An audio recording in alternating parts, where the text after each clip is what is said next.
Hello friends and welcome to the YouTube channel of TBL Education Private Limited, where we help you upskill yourself every day by adding a little bit of value.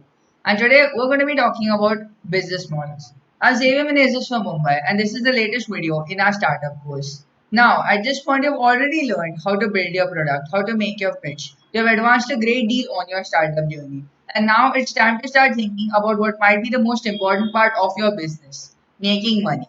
And that is exactly what a business model is. A business model is the means through which you generate wealth. It is the means through which you create wealth. It is the means through which you distribute your product and the means through which you receive income for it. The business model is like the nervous system of your business. It's also the circulatory system of your business. It determines how your business thinks, how your business moves, how your business grows. And without a business model, a business can't circulate. A business model is what makes a business work and what helps a business spread. And in this video, we're going to give you a 9-step guide on building a business model. Step 1. Establish your key partners, their reasons for finding and supplying you, and how best to synchronize with them. Now, what are your key partners? A key partner in the startup is basically someone who gives you vital resources that you need in return for some part of the profit. There are people who back you because it would be mutually profitable for both of you to work together.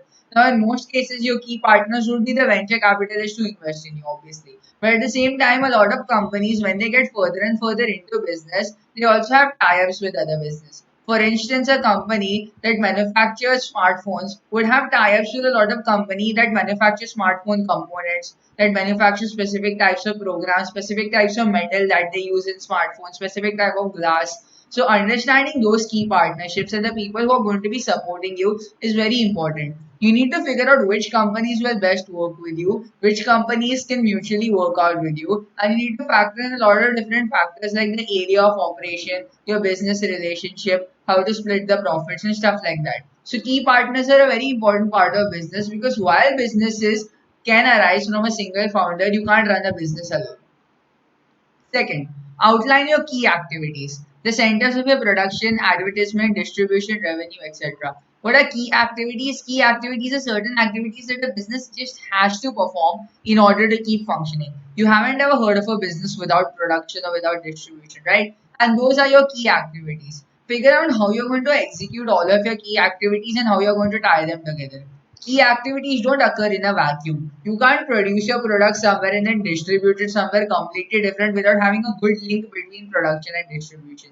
You need to figure out these various main sectors as well as the connections between them. Think of them as a human body. There are various organs in various sectors of the human body, but they are connected by a network of arteries, veins, and nerves. Similarly, you need to figure out not just the vital functions but also the ways in which they will be connected. How to connect your advertisement to your area of operation, how to connect your distribution to your revenue. And once you figure out those interconnections, you will be able to make exponential profits. Step 3. Decide upon your value proposition. Now, we've already talked about this. The value proposition basically underlines why your product would be the best for a certain job and what your product offers to a consumer that no other product can offer. Why is your product valuable? So, you need to decide why your product is the best for the job, find out what you're offering, and get this through to the consumer and also try and fulfill that promise that you make to them. So understanding your value proposition is akin to understanding your own value as a company. And once you understand that value, you can get to work on increasing it. Step 4. Master the art of customer relationships. There's no such thing as a business without customers. You need to reach out to your customers. You need to build good relationships with them. Now, regardless in what business you are in, even if you are a global company that reaches out to customers in various areas, you would need to have a customer service type of relationship. And even if you're a company that offers services and interacts person to person with customers, you need to figure out how to build those interactions. Because what your customers think about you is important. At its core, business is about transactions, but there's also various factors that drive transactions because transactions are the end results of relationships. In many cases, those relationships could be very pragmatic. A consumer just comes up to you, wants a service or a product, and you deliver it. But if you want long-term customer loyalty, which is a huge part of product market fit, like we talked about, then you need to master the art of building trust and making a good name for yourself. You need to balance out quantity, that is reaching out to a lot of customers, as well as quality, that is making your company special to each customers.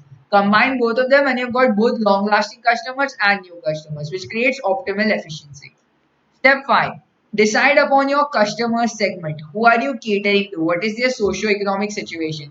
What makes them buy? What makes them connect with you? What makes them value you? Customers don't come in vacuums. They come in segments. They come in communities. They come in households. They come in socio-economic sectors and in classes. Understanding these various situations that make your customer is extremely important because you need to understand their daily routines. You need to understand their beliefs. You need to understand their ideologies. If you're advertising food to someone in the lower classes, you can't use gourmet metaphors that they're not going to understand. You need to make it somewhat relatable.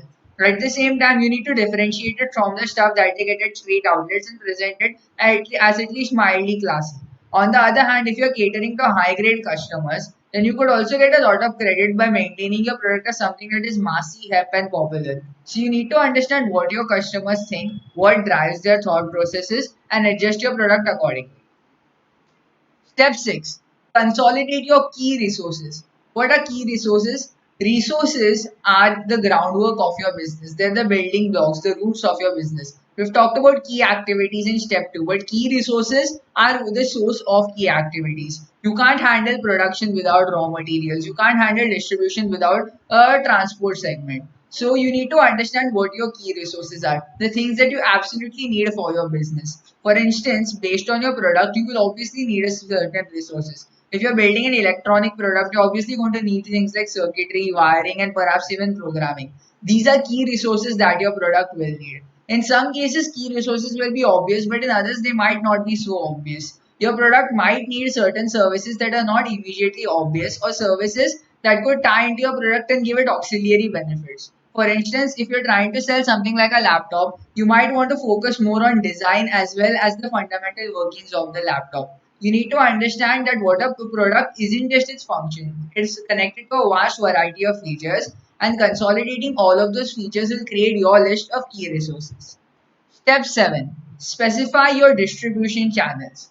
What means are you going to use to reach the highest amount of customers and provide optimal satisfaction? Distribution channels are vital to moving volumes around. You need to get your product from your production facility to the customer. And distribution channels concern how this occurs. Now, distribution channels are obviously very area dependent. You can't just make up your own distribution channel. You have to make concessions to the area and to the situation of your customers. If your customers are in high up mountainous regions, you need to figure out a way to get across to them. On the other hand, if your customers live in an urban area which is prone to traffic jams, you might want to try using public transport and sending individual workers in, which will reduce the amount of money that you spend on official vehicles and still get a lot of your people across. So you need to understand exactly what you need to do to reach the customer in the best possible way. Now, the fastest, the most expensive, or the most flashy way is not always the best way. In many cases, distribution channels could tie into pre-existing infrastructure. So always think, always be open, and don't just think in terms of straight lines. 8. Compute your cost structure. What are the various costs of your business and how can you minimize or balance them? Now, obviously, you can't make money without investing money. And what do you invest money in? Building your product. Now, your cost structure is dependent on a lot of things. Fundamentally, you have your production facilities. You need to procure the raw material. You need to pay for people. You need to pay for machines that turn the raw material into something refined. You need to pay for the building, for the distribution, for the advertisement. This is part of your cost structure. At the same time, your cost structure is not the same as your key activities or your key resources. Your cost structure basically concerns all the costs that you will have. But remember that just because you're spending money on something doesn't mean that it's integral. In many cases, your cost structure could be improved. There are things that you could downsize. There are employees that you could take out if they're not being productive. There are transport channels that you could simplify. There are production processes that you could make easier. You could downscale a quality offer raw material if you're able to get more of it in bulk and get more volumes out. Ultimately, what matters in business is the end result. Business is a very utilitarian sector. The means just don't justify the ends. The ends justify the means. As a result, you need to understand what helps you get the maximum customer satisfaction and the maximum revenues. And a big part of getting maximum revenues is not just the end result, wherein you get reach out to customers and make them pay. The big part of reducing your costs is to focus on the root, to focus on how you can reduce the money that you spend into building something in order to increase your profits. So think of it as a two-way street. Don't just think of the end result.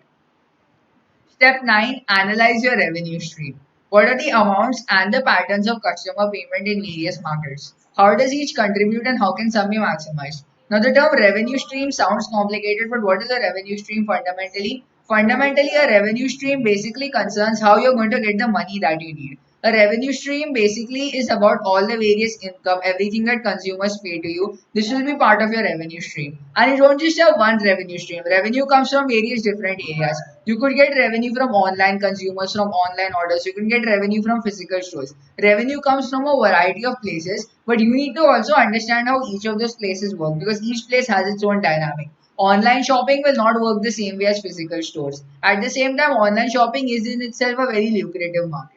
So you need to figure out how you can maximize a certain revenue stream, how each revenue stream contributes, and how various revenue streams also intersect. For instance, a physical revenue stream and an online revenue stream might seem different initially, but you might also want to think about how you might want to move physical revenue streams and physical product storages into different storage facilities to promote online consumption, which could help in situations such as this where it's problematic for customers to actually go out and they'll be relying on online orders. So understand how your revenue streams intersect and the best kind of stream for the best kind of situation. By following all these 9 steps, you will be able to create the ideal business model. That is all for this video. Please don't forget to like, share, and subscribe. If you have any doubts, any comments, spell them out in the comment section and we will address them. Remember, friends, that TBL Education wants to help innovators across the world. Thank you very much.